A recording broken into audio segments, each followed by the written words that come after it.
안녕하세요. 머슬 메타버스 머슬버스입니다. 오늘은 라이프 노이즈님께서 신청해주신 2025년 아놀드 클래식 로건 프랭클린과 2025년 올림피아 마이크 서머펠드와의 비교입니다. 아마 신청해주신 취지가 이번 아놀드 클래식 때는 두 선수가 1등과 2등을 각각 하면서 생각보다 큰 차이가 나지 않았다고 사람들이 얘기를 했었는데, 이제 올림피아 때 마이크 서머펠드가 키를 다시 재면서 체급이 하나 내려가게 되었습니다. 그래서 아놀드 클래식 때보다 한 3, 4kg 정도 더 낮은 몸무게로 올림피아를 치렀습니다. 그렇기 때문에 아마 신청해주신 이유가 이 시합 체중이 조금 낮아진 마이크 서머펠드와 아놀드 클래식 때 로건 프랭클린과 비교를 하면은 그 격차가 조금 더 좁혀지지 않았을까 하는 생각 때문에 하신 것 같습니다. 그럼 과연 그 예상이 맞을지 시작해 보겠습니다. 프런트 더블 바이셉스입니다. 우선 마이크 서머펠드가 2024년 올림피아 때보다 더 무대 체중이 줄어서 전체적으로 조금은 작은 모습으로 나온 것은 맞으나 그만큼 세퍼레이션과 컨디셔닝이 더 좋게 나왔다고 저는 생각이 듭니다. 어쨌든 로건 프랭클린과 비교를 해보면은 지금 사실 로건 프랭클린이 이기는 부위가 단 한 개도 없습니다. 로건이 이두 피크 자체는 되게 좋은 편이지만 이 전체적으로 상완의 사이즈에 있어서 서머펠드보다 더 작은 게 눈에 띄고, 그다음에 이 V 테이퍼 자체도 이제 거의 비교도 안 될 정도로 로건이 조금 좁게 나오는 것을 보일 수가 있고, 하체 또한 사이즈와 컨디셔닝 모두 조금 밀리고 있는 편입니다. 사실 로건이 키도 크고 체형도 좋은 편이고 포징도 굉장히 잘 잡아서 저는 클래식 피지크에서 굉장히 탑 안에 들 수 있는 선수라고 생각이 드는데, 매번 이제 올림피아 때 탑 10 이상을 기록해 본 적이 없습니다. 왜 그런지 지금 보시면은 전체적으로 몸의 근육량 자체가 좀 부족해 보이고 좀 되게 비어 보인다? 마이크 서머펠드는 되게 사지도 꽉 차 있고 몸통의 V테이퍼도 좋아서 좀 빵빵한 느낌을 보여주고 있는 반면, 로건 플랭클린의 경우 근육의 컨디셔닝 상태도 상대적으로는 조금 납작한 편이고 또 근육량 자체가 좀 가진 프레임에 비해서 적지 않나 이런 모습이 드러나게 되는 이제 프론트 더블 바이셉스 포즈였던 것 같습니다. 넘어가겠습니다. 프론트 라스펠입니다. 클래식 피지크 규정 포즈는 아니기 때문에 가볍게만 보겠습니다. 이 포즈에서도 모든 부위에서 전체적으로 마이크 서머펠드가 더 근육량이 많아 보입니다. 하지만 워낙 프레임이 넓다 보니 이제 서머펠드의 가슴이나 어깨가 볼륨감이 조금 죽는 경향이 있고, 그에 비해 로건 플랭클린은 볼륨감이 좋진 않지만 그럼에도 이 포즈를 굉장히 잘 잡고 있기 때문에 더 깔끔하고 예쁜 모습이 아닌가 저는 생각이 듭니다. 그래서 만약에 규정 포즈였다면 저는 로건 플랭클린이 이 포즈를 가져가는 게 맞다고 생각이 들긴 합니다. 넘어가겠습니다. 사이드 체스트입니다. 이 포즈에서 무조건 프랭클린의 근육량이 더 티가 나는 것 같습니다. 우선 측면에서 보이는 햄스트링의 매스 자체도 좀 많이 작은 편이고, 측면에서 보이는 삼각근과 삼두 그리고 상완 요골근까지 마이크 서머펠드보다 좀 많이 작아 보이는 느낌입니다. 이두는 로건 플랭클린이 꿀리지 않는 것 같습니다. 그리고 가슴의 두께감도 좀 부족해 보이고 이 팔 사이로 보이는 전면 광배까지 이제 마이크 서머펠드보다 좀 많이 비어 보이는 느낌을 주는 포즈입니다. 서머펠드가 쉽게 가져가는 포즈입니다. 넘어가겠습니다.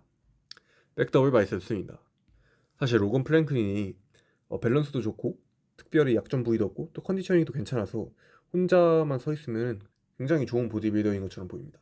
하지만 비교 심사에만 들어가면은 이렇게 서머펠드처럼 좀 괴물 같은 체형을 가지고 또 매스와 컨디셔닝 이렇게 두께감까지 가진 보디빌더 옆에 서면은 거의 뭐 게임이 안 되는 것처럼 보입니다.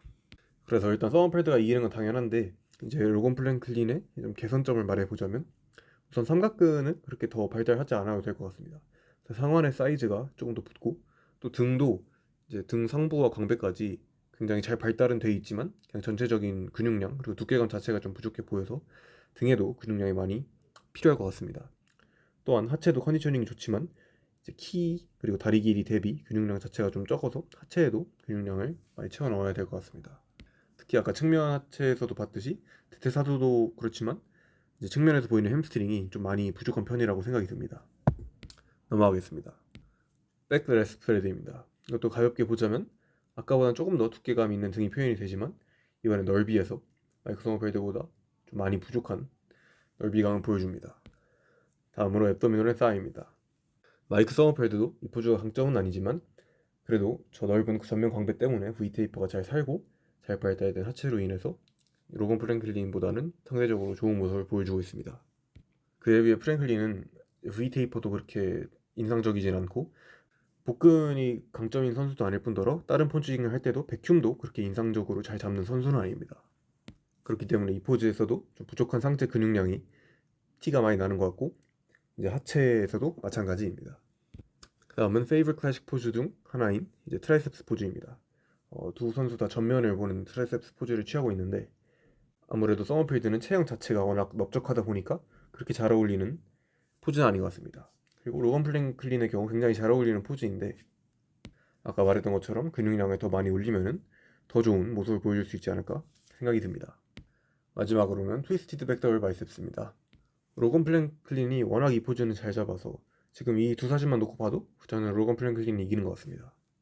서머펠드의 경우 등이 굉장히 좋지만 허리가 너무 짧고 다리가 길어서 이 포즈가 그렇게 잘 어울리는 체형은 아닙니다.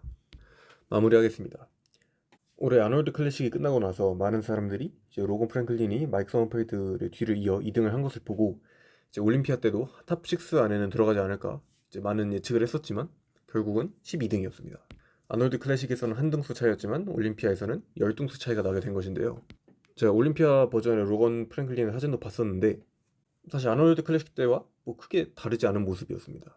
그냥 애초에 서머펠드와 로건 프랭클린의 차이가 그 정도였던 것입니다. 그래서 저는 이 로건 프랭클린이 얼마나 제한 체중이 남았는지는 잘 모르겠지만 어쨌든 근육량을 전체적으로 지금 갖고 있는 밸런스 그대로 근육량을 많이 붙여야 된다고 생각을 하고, 그리고 시합 컨디셔닝을 잡을 때도 지금은 이제 좀 드라이하고 플랫한 느낌의 컨디셔닝을 잡지만 조금은 더 볼륨감을 챙기는 그런 전략을 사용해야 될 것으로 생각이 듭니다. 시청해주셔서 감사합니다. 머슬버스였습니다.